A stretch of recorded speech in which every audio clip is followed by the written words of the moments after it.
Hello, this is Mario from Brazil.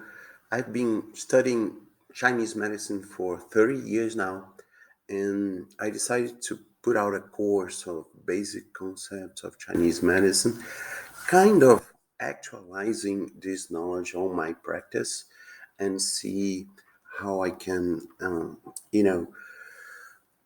put in perspective of a practical understanding of Chinese medicine. Let's go to the basics. Let's start with the lesson one. It's gonna be the yin yang concepts.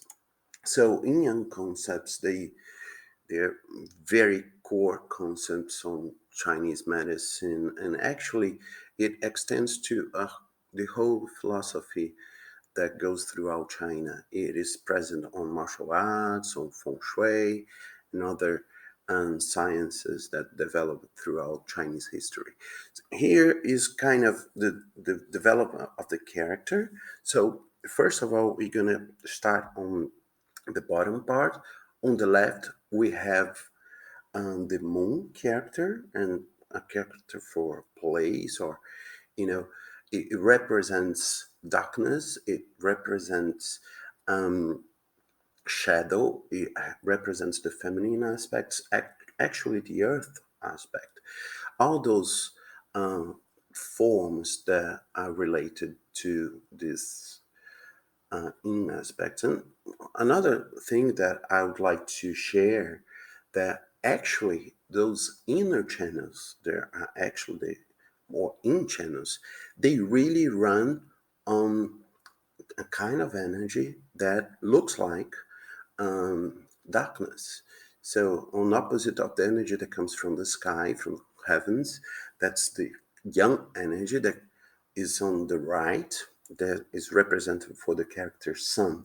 On top, we also have sun character, but now it's the place where the mountain is shining through. On the right, the young aspects, we have sun rays and the sun, and on the left we have a kind of the cloudy, more darker part of a hill, of a mountain, and the originals characters.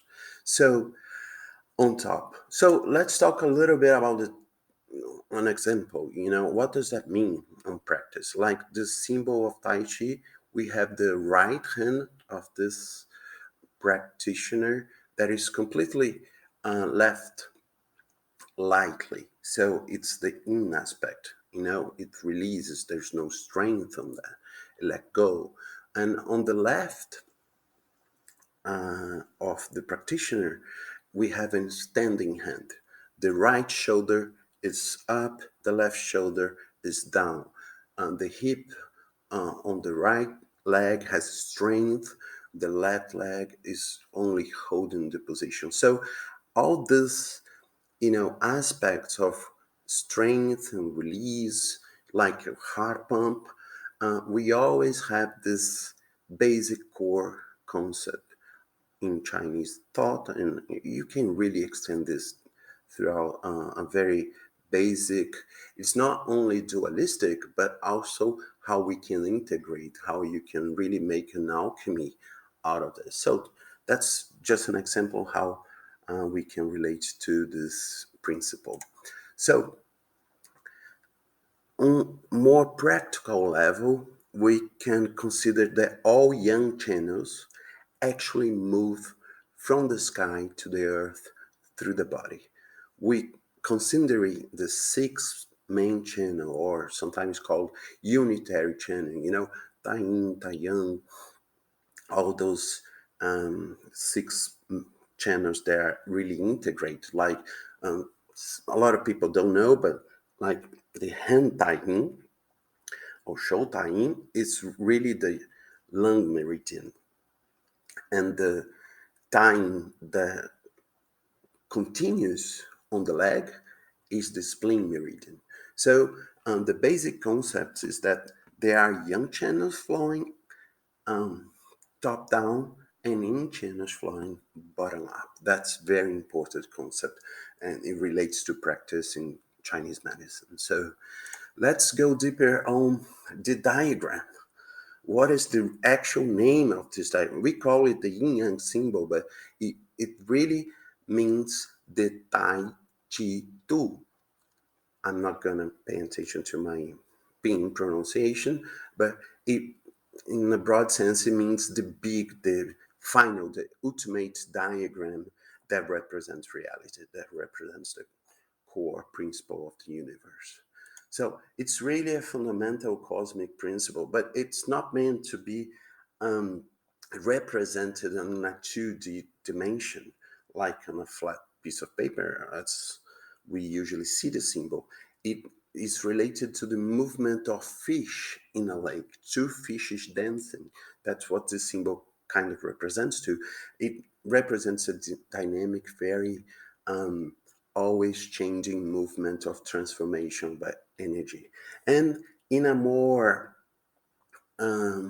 modern perspective, we can really realize that that means the TORUS movement of our energy in our body in a more 3D perspective.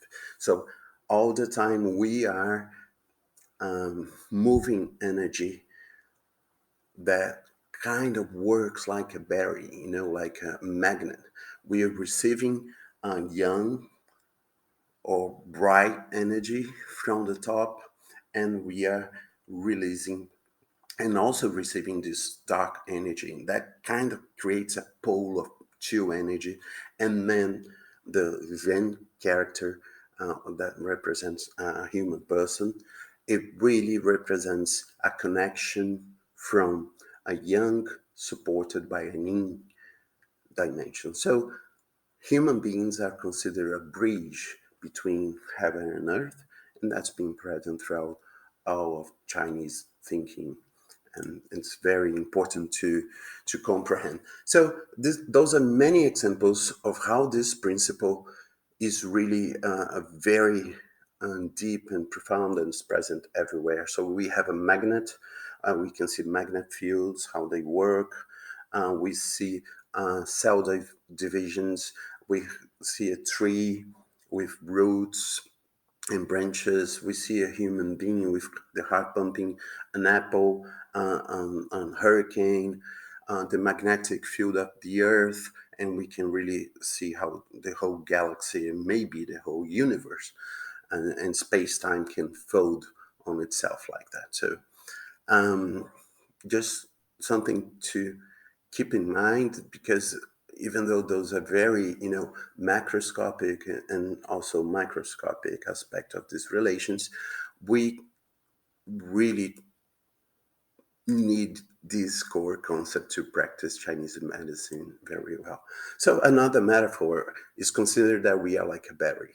So on this 64 hexagrams, we have on the bottom right the maximum of the yang energy, it represents the sky, and on the top left we have the transitions of its opposite of the earth energy. All yin lines are represented there. So this is very important because we have the 6 main channels that are also related to the I Ching, the Book of Transformations, and those actually are mutations, we could say better.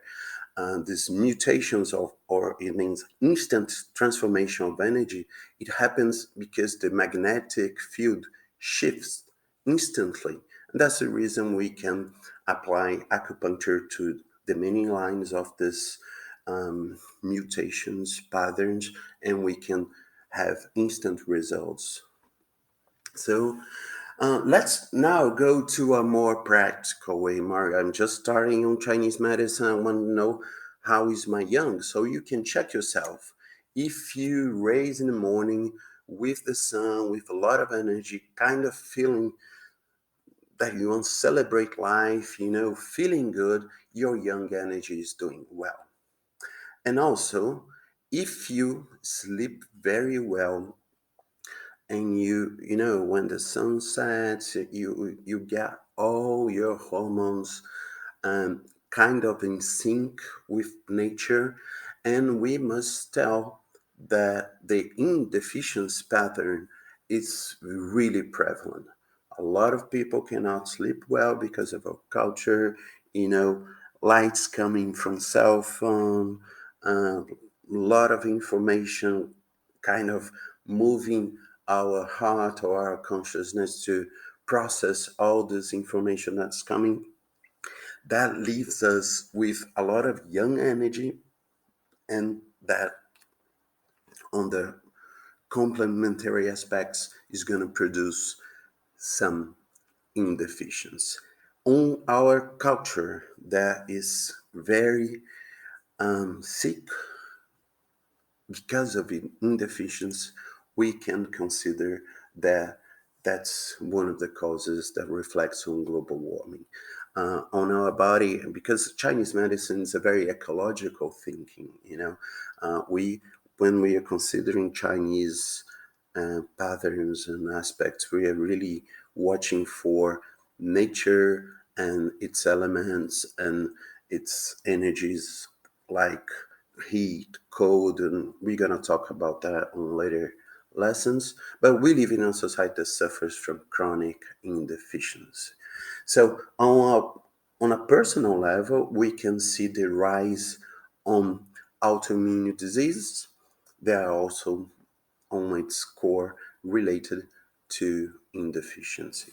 So thank you for watching this video to this point, and I'd like you to subscribe if you want, and hit the notification, and leave a comment if you have any questions, if you like something that we put out on this video. It's gonna come a lot more of basic concepts and essential concepts on Chinese medicine that I've been thinking about for the late 30 years. Thank you for your attention. See you in another video.